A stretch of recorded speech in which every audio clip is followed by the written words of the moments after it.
Percentage के next questions की तरफ। तो परसेंटेज के नेक्स्ट क्वेश्चन में दिया है, ये थोड़ा डिफरेंट टाइप्स का होगा, इसको हम डिफरेंट टाइप से भी करेंगे।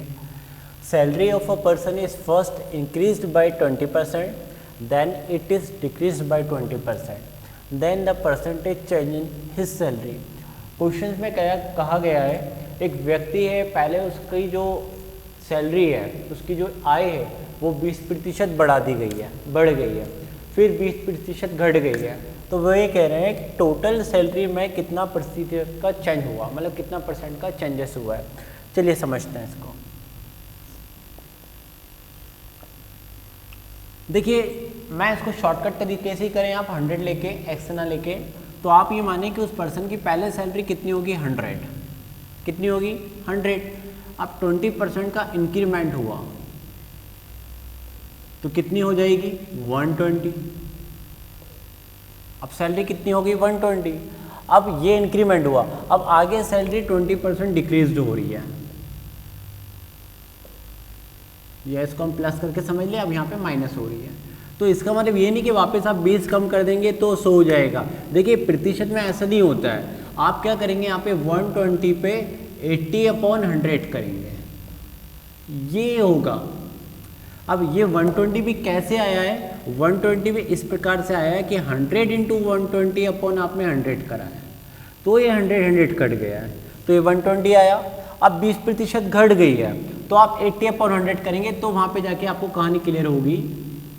अब इसको आप मिनिमाइज करेंगे तो कितना हुआ, 24, एंड फिर 24 × 4 हुआ 96। तो ओवरऑल कह रहे हैं कि उसकी सैलरी में कितनी प्रतिशत का चेंजेस हुआ। जब आप बेस लेके चलते हैं 100, तो आप ये कह सकते हैं कि वो सैलरी फाइनली 100 से 96 के चेंजेस पे बनी है, यानी 4% का चेंजेस हुआ है। और चेंजेस में 4% क्या हुआ है, डिक्रीज हुई है। ये सैलरी क्या हुई है, पहले 100 थी तो अब डिक्रीज हो गई है। जनरली जब कोई चीज़ बराबर प्रतिशत से बढ़ती है और बराबर प्रतिशत से घटती है, तो डेफिनेटली ये डिक्रीज होती है। इसका एक और तरीका होता है, वो भी सेकंड पैटर्न में बता देता हूँ। उसमें जनरली क्या होता है, एक फॉर्मूला आपने बुक में देखा होगा। फॉर्मूला ये होता है 100/100, और यहाँ पे परसेंट दिया होता है और यहाँ पे डिक्रीज। ये पहले ही बोल के रखे हैं कि डिक्रीज होता है, ये पहले ही मान चुके होते हैं, लेकिन फॉर्मूला ये होता है। अब यहाँ पे 100 वो किसको लेते हैं, जो वही सेम चीज़ जिससे वो बढ़ रहा है और जिससे घट रहा है। तो यहाँ पे x के प्लस पर 20 रखेंगे और ये 100। अब 20 का स्क्वायर कितना होता है, 400, एंड ये 100, तो यहाँ से भी आंसर आपका क्या आएगा, 400। और पहले ये बता चुके हैं डिक्रीज होगी। तो ये एक फॉर्मूला है, फॉर्मूले से ना समझते हुए हम कंसेप्ट से समझें तो वो ये तरीका है। बढ़ते हैं नेक्स्ट क्वेश्चंस की तरफ, जो ये कहता है a number is increased by 20% and then it is decreased by 10%। Find the net increases और डिक्रीजेस परसेंट। देखिए, यहाँ पे क्या बात की गई है, यहाँ पे इस बार समान वैल्यू नहीं दी गई है। यहाँ पे आपको पहले 20% बढ़ाया गया है और 10% घटाया गया है, और वो कहते हैं कि टोटल अब कुल सैलरी कितनी प्रतिशत बढ़ रही है या फिर घट रही है। चलिए समझते हैं। तो मैं यही कहूँगा, यदि इसमें वो x²/100 वाला फॉर्मूला अप्लाई नहीं होता है, वो वही अप्लाई होता है जब कुछ सैम परसेंट बढ़ रहा होता है या घट रहा होता है। यहाँ पे हम क्या करेंगे, वही प्रोसेस, हम बेस सैलरी 100 लेंगे। 100 से पहले ये 120 हुआ, जो कितना हुआ, 20% का डिक्रीज, सॉरी इंक्रीमेंट हुआ ना। वो कह रहे हैं 20% से क्या होती है, इंक्रीज्ड होती है। इसको प्लस सिंबल से भी बता सकते हो, मैंने अपर एरो करके भी बताया कि बढ़ रही है। अब यहाँ से सिर्फ 10% से घटी है, तो देखिए आप क्या करेंगे, 120 × 90/100 करेंगे, तो ये आपका 10 और ये क्या हुआ, 12 9 का कितना होता है, 108। माने कहानी 100 से 108 पे पहुंची है। इसका मतलब क्या है, सैलरी 8% क्या हो गई है, बढ़ गई है। तो हम क्या बोलेंगे कि वो पूछ रहा है नेट इंक्रीजेस हुआ है कि डिक्रीजेस हुआ है, तो नेट इंक्रीजेस हुआ है। कितने परसेंट का, 8% का, यही इसका आंसर है। ठीक है, बढ़ते हैं हम नेक्स्ट क्वेश्चन की तरफ। और वो जो पहले वाला वीडियो बना था जस्ट 2 सेकंड का 5 सेकंड वो हटा दीजिएगा आप, है ना। बढ़ते हैं फ्रेंड्स नेक्स्ट क्वेश्चन की तरफ। Price of sugar rises by 20%, by how much percent should be consumption of sugar be reduced so that the expenditure does not change. कहानी का मतलब मैं बताता हूँ क्या है। कहानी का मतलब ये है कि शक्कर का भाव 20% बढ़ जाता है। माने कि आप पहले कोई शक्कर घर में खर्चा करने के लिए 5 किलो लेते होंगे, लेकिन अब शक्कर का भाव 20% बढ़ गया है, तो आपको अभी उतने ही रुपए खर्च करना है जितने कि पहले आप खर्च कर रहे थे। तो आपको जो खपत 5 किलो है वो इस प्रकार कितनी कम करनी पड़ेगी प्रतिशत में, वही आपको बताना है ना। क्वेश्चंस का मतलब फिर से एक बार मैं बता देता हूँ एक और एग्जांपल से। जैसे कि आपको 100 रुपये घर से डेली दिए जाते होंगे, ठीक है, और आप उसमें पेट्रोल भरवाते होंगे, ठीक है, तो आप उसमें कितना किलोमीटर चल लेते होंगे। लाइक आप 100 रुपये के पेट्रोल पे 40 किलोमीटर आप चल लेते होंगे, बाइक चला लेते होंगे। लेकिन अब क्या है, नेक्स्ट डे पेट्रोल का प्राइस बढ़ गया 20%, अभी भी आपको घर से 100 ही रुपये दिए जा रहे हैं बराबर। तो जाहिर सी बात है आज आपको पेट्रोल कम मिलेगा, तो आज आप 40 किलोमीटर ना चला के बाइक को कुछ हम ये सपोज कर रहे हैं, इमेजिन कर रहे हैं, तो कम चलाओगे। तो बात यही कह रहा है कि घर से आपको जो 100 रुपये पहले दिए जा रहे थे, घर से आज भी आपको 100 रुपये ही दिए जाएंगे। तो आपको जो चलानी है बाइक वो कितनी आप कम कर दोगे। तो ये हमने न्यूमेरिकल वैल्यू है, प्रतिशत में हम बताएंगे तो वो भी हम बता सकते हैं। तो यही कह रहे हैं कि आज आपको चीनी पे पैसा उतना ही खर्च करना है जितना कि कल कर रहे थे, लेकिन जाहिर सी बात है दाम तो बढ़ गया है, तो हमें यहाँ पे जो खर्चा था, खपत थी, वो कम करनी पड़ेगी। तो वो कितने प्रतिशत कम करनी वो आपको बताना है। चलिए समझते हैं। तो इसको भी मैं 2 मेथड से बताता हूँ। पहला कंसेप्चुअली मेथड जिसको हम एक्स मेथड कहते हैं, है ना। तो एक्स मेथड से हम समझ लेते हैं। देखिए आप ये मानिए 1 किलो चीनी का भाव कितना होगा, 100 रुपये पर किलोग्राम। 1 किलोग्राम चीनी का भाव क्या है, ये रुपये। अब देखिए ये बढ़ गया है, अब क्या हुआ है, ये बढ़ोतरी हो गई है, तो कितना हो गया, 20% बढ़ गया। तो 20% से बढ़ना मतलब 120% होना। तो चीनी का नया भाव कितना आ गया, 6x/5, ये कट जाएगा ना, ये चीनी का नया भाव आ जाएगा। क्लियर हो। अब देखिए 1 किलोग्राम में पहले 1 किलोग्राम चीनी 100 रुपये पर किलोग्राम के हिसाब से 100 रुपये की आती थी, ठीक है। अब 1 किलोग्राम चीनी इतने रुपए की आ रही है। अब यहाँ पे ध्यान देना, 1 किलोग्राम चीनी के लिए आप कितना पैसा खर्च कर रहे थे, सिर्फ 100 रुपये। तो अभी भी आपको घर से 100 रुपये दिए जाएंगे। तो जाहिर सी बात आप मुझे बताइए 100 रुपये में आप कितनी चीनी खरीद पाएंगे। तो ये रेसिप्रोकल हो जाएगा और 5/6 kg आएगा, ठीक है। जैसे 1 किलो चीनी 100 रुपये में, तो 100 रुपये में 1 किलो चीनी। क्लियर हो। तो यहाँ पे 1 किलो चीनी का भाव तो देखो 6x/5 है, लेकिन 100 रुपये में क्या होगा, ये इधर आ जाएगा और 6 नीचे। अब जाहिर सी बात है इसको आप सोल्व करेंगे तो 1 किलोग्राम से कम वैल्यू आएगी है, क्योंकि अब 100 रुपये में तो कम वैल्यू आएगी। तो ये क्या है, अब हम इतना रुपये खर्च कर रहे हैं जो पहले खर्च कर रहे थे, तो चीनी इतनी कम हो गई। और ये कैसे, देखिए पहले 1 किलोग्राम आ रही थी, तो अब कितनी आ रही है, 5/6 kg। तो कम कितनी हुई है, तो यहाँ से आप इनका डिक्रीज कर दें, इनका सब्ट्रैक्ट कर दें, तो कम हुई।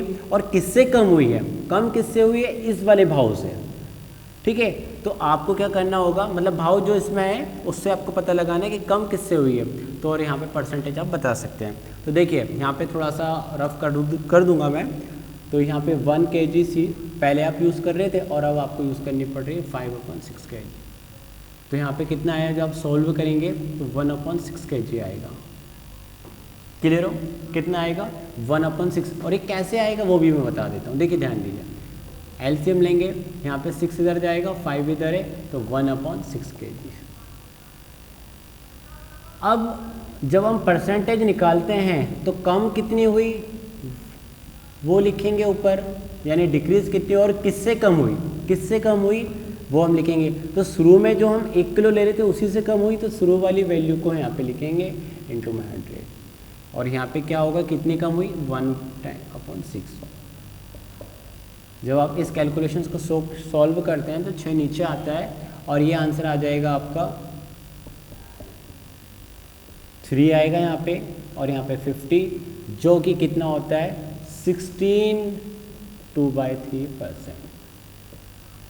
ये आंसर आएगा। अब आप बॉक्स में नोट कर लें। हालांकि जब आप एग्जाम में करने के लिए जाएंगे तो ये सब नहीं करना है, कंसेप्ट को बता रहे हैं। मैं फिर से क्लियर कर दूं, ये कंसेप्ट को ही बता रहा है। अब शॉर्टकट देखते हैं हम कैसे करेंगे।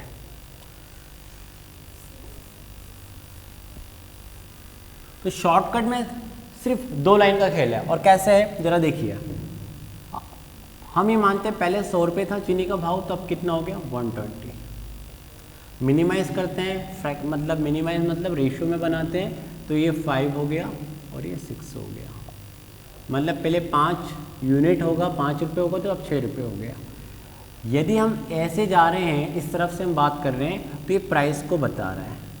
ओके, अब यदि हम ऐसे आएंगे तो कंजप्शंस को बताएगा। माने 6:5, इसका उल्टा कर देंगे हमेशा। प्राइस का अनुपात का रेशियो का यदि हम उल्टा लिख देंगे तो वो हमें किसको बताएगा, वो बताएगा कंजप्शंस को। ठीक है, तो कंजप्शन हमारा कितना हो गया, देखिए 6 यूनिट से 5 हो गया। तो बस कम कितना हुआ, 1 दिख रहा है 6 से 5, और किससे कम हुआ 6 मल्टीप्लाई में 100। इसकी भी आप कैलकुलेशन करेंगे तो आपको वही मिलेगा। ये बहुत शॉर्टकट है, बट कंसेप्ट इसमें नहीं मिलता है, कंसेप्ट आपको एक्स मेथड में मिलता है। ठीक है, बढ़ते हैं नेक्स्ट क्वेश्चन की तरफ।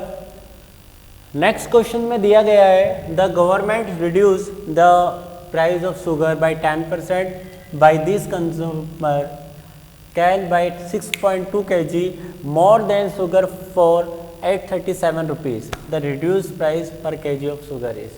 देखिए यहाँ पे क्या दिया गया है, ये भी चीनी से ही संबंधित प्रश्न है। यहाँ पे चीनी का भाव 10% घट गया है।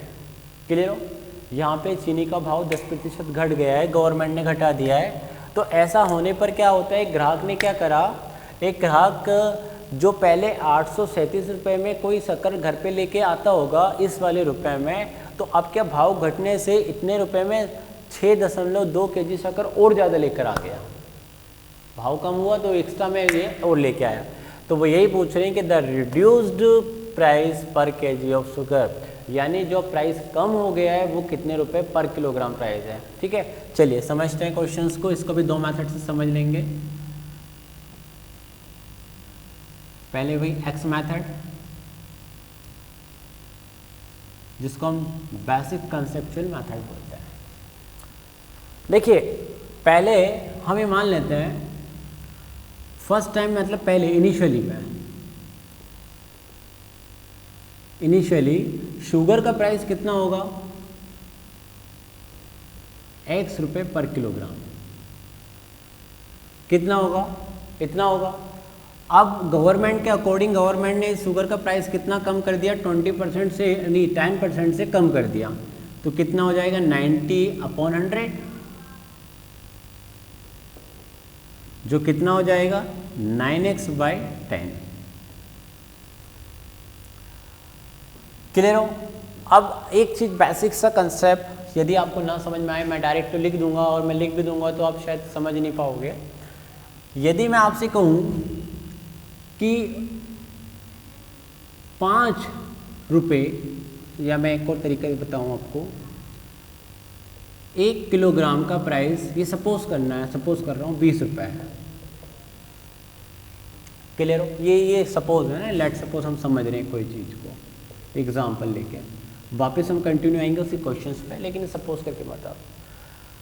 तो 5 किलो शक्कर लेने के लिए हम गए, तो कितने रुपए देंगे भाई, या 6 किलो या 8 किलो जोड़ लो, 8 किलो, तो कितने रुपए दे के आओगे आप, 160 रुपये दे के आओगे। क्लियर हो, ठीक है, हमने इस लाइन को लिख लिया बॉक्स में। 8 किलो शक्कर के लिए आप कितने रुपए दे के आओगे, 160। अब ये लाइन आपको ना दी गई हो और सिर्फ यही लाइन आपको दी गई हो कि 8 किलो में आप 160 रुपये किलो शक्कर लेके आते हो, तो 1 किलो का भाव आप बता दो। तो आप बता दोगे, कैसे बता दोगे, 160/8, बहुत सिंपल है, कोई भी बता देगा। तो 168 अपन कर दोगे तो 1 किलो का भाव आ जाएगा।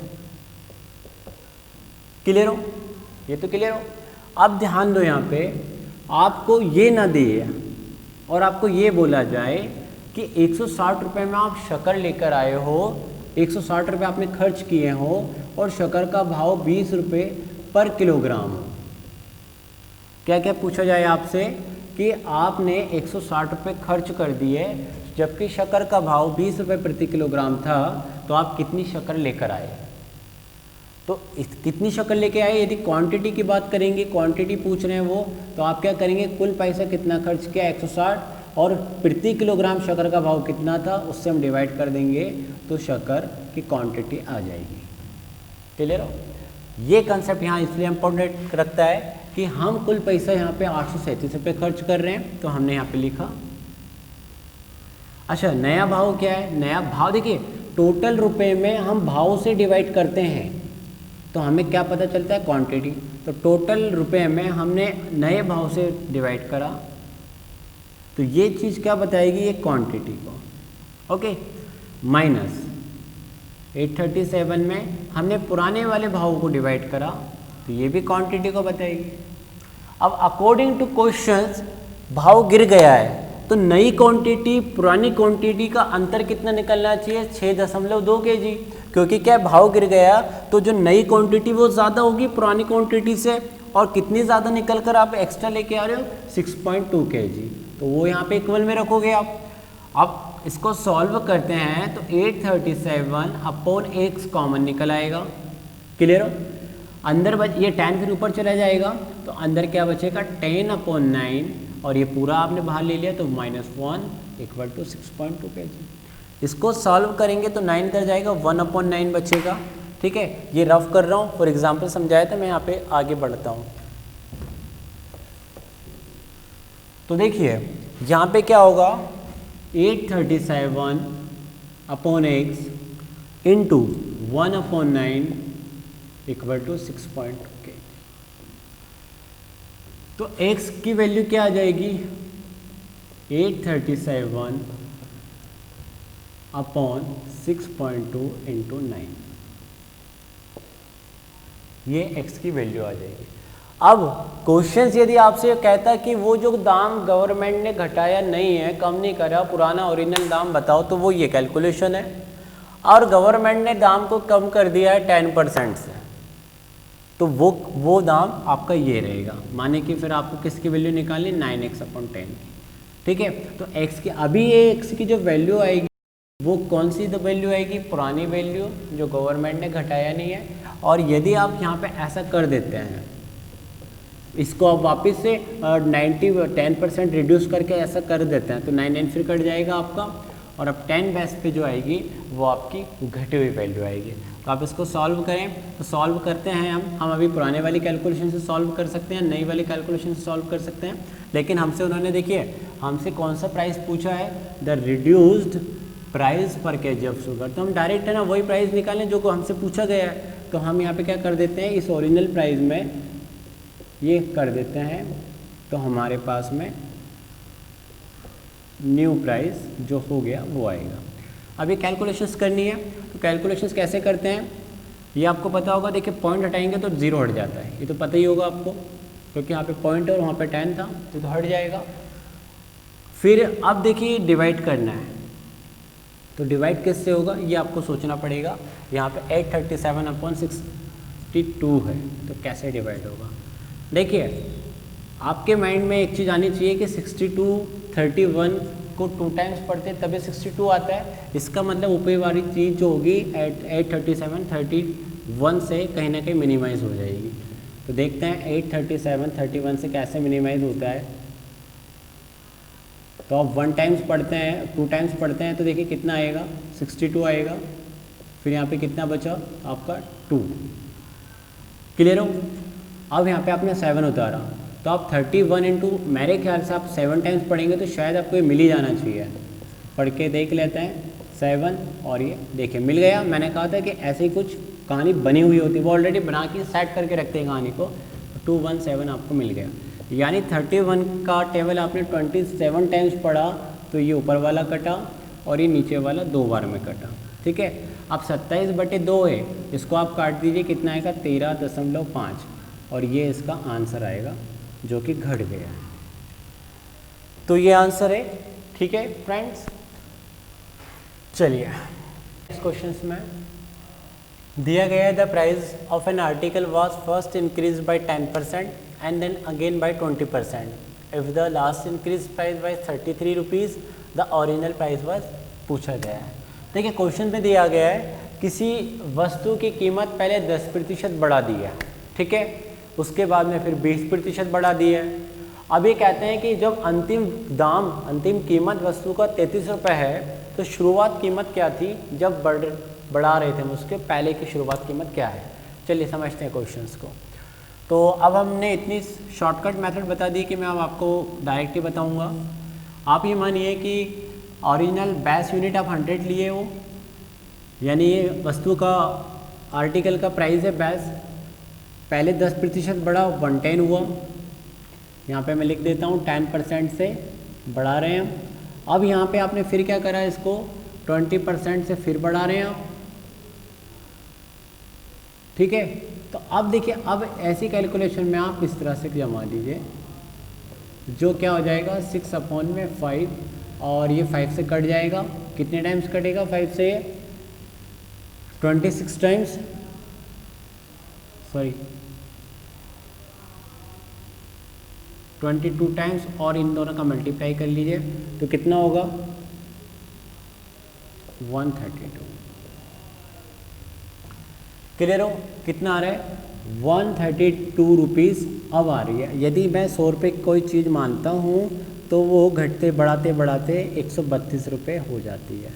अब ये बेस यूनिट है, अब उन्होंने इसकी प्राइस दे रखी है आपको, बोले कि यदि ये चीज़ 33 हो, यानी 132 यूनिट को वो कह रहे हैं कि ये 33 हो, तो ये वैल्यू क्या होगी। तो हम यहाँ से एक यूनिट का वैल्यू निकाल लेते हैं। तो कैसे निकालेंगे, इस प्रकार क्या आएगा, आप 11 से इसको काट दीजिए, 3 आया, और ये 11 से हमने काटा, कितना आएगा 11 1 11, 11 2 3/12 आ रहा है। आपको किसकी वैल्यू निकालनी है, ये फिर से और कट सकता है, 3 1 3 3 4। क्लियर हो। तो अब आपको 100 की वैल्यू निकालनी है, 100 यूनिट की। तो आपने कितना है, एक यूनिट की वैल्यू कितनी 1/4,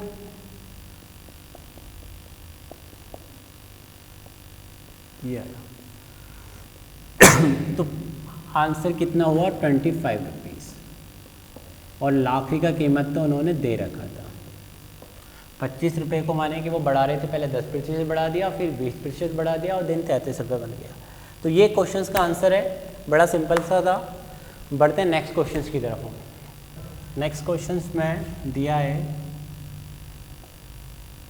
in an election there were only 2 candidates, one of secured 40% of votes and is defeated by the other candidate by 298 votes. The total number of votes polled by, बड़ी simple सी कहानी है। चुनाव में 2 व्यक्ति हैं, जाहिर सी बात है एक चुनाव में एक हारता है और एक जीतता है। तो यहाँ पे हारने वाले की बात कही गई है, हार गया जो व्यक्ति उसको 40% मिले हैं, और वो जीतने वाले व्यक्ति से 298 वोट से हार गया है, ठीक है, और जीतने वाला व्यक्ति 298 वोट से जीत गया है।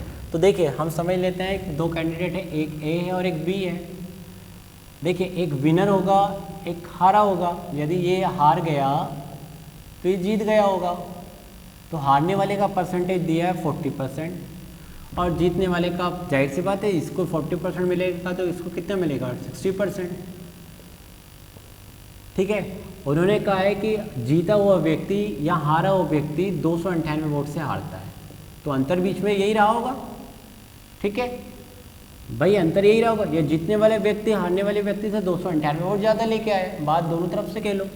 अब ये तो न्यूमेरिकल वैल्यू है, वोट की वैल्यू है, लेकिन प्रतिशत में इसको कितना ज़्यादा मिला, 20% ज़्यादा मिला जीतने वाले व्यक्ति को। ये तो समझ में ही आ रहा है। तो हम ये मान लेते हैं कि जो 298 वोट्स हैं वो किसको रिप्रेजेंट कर रहे हैं, 20% को। तो यदि 20% के बराबर 298 वोट हैं तो आपको 100% की वैल्यू निकालनी है, तो समझ ही चुके होंगे आप। तो 1% की वैल्यू यहाँ से कितनी होगी, 298/20। तो 100% की वैल्यू कितनी हो जाएगी, 298/20 इंटू में 100, माने आप 5 का मल्टीप्लाई कर दो। अब देखो मल्टीप्लिकेशन यदि ऐसी चीज़ में आ जाए तो आपके माइंड में होगा इतना वैसे करने पे कर लो कि कोई बड़ी बात नहीं, लेकिन एग्जाम में बड़ा ऐसा समय नहीं होता है, कभी कभी फंस जाते हैं कि 5 सेकंड बचते हैं। तो आप है ना एक काम करो, इसको 300 मान के कर लो, 300 - 2 × 5 ये आपको पता है 1500 होगा और ये 10 होगा, 1500 में 10 घटा दो तो 1490 ये इसका आंसर है। ठीक है, इतना शॉर्टकट हम इसको कर लेंगे। तो फ्रेंड्स ये परसेंटेज टॉपिक था। परसेंटेज में हमने हो सका जितना पॉसिबिलिटी हो सकी, पॉसिबल हो सका, हमने सभी टाइप्स के क्वेश्चंस को करना किए हैं यहाँ पे। और भी कोई टाइप्स के क्वेश्चंस होंगे तो आप हमें कमेंट बॉक्स में बता सकते हैं। इस सेशंस को, इस टॉपिक को, परसेंटेज को आप ज़रूर लाइक करें और हो सके तो शेयर ज़रूर करें। Okay, thank you friends.